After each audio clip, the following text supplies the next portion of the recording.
Знаете, прво е добро што доаѓа еден искусен дипломат, бидејќи состојбите кај нас и темите кои се обработуваат се исклучително сериозни, значајни, длабоки и така натака. Меѓутоа, да не забораваме дека тој е делегиран во Скопје, последната рака на Европската Унија кон нашата држава и тој работи по инструкции. Тука простор за некакви лични, да речем, импровизации, него идеи, замисли нема.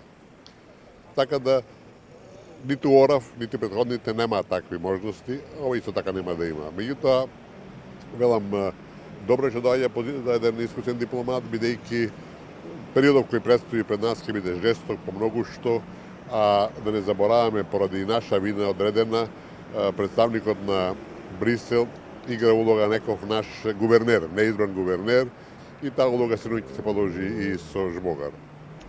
Не би рекол дека Словенија има некој посебен интерес за наша држава и преку незините граѓани кои доаѓаат тука на високи позиции, дека таа нешто добива. Меѓутоа, секоја земја е заинтересирана да незините представници на меѓународната сцена не бидат било каде, бидат во некои земји кои имаат одредена тежина, а за жал ние сме таков случај, така да Словенија профитира и добива одредено значење со деташирањето на незините граѓани, незините високи функционери.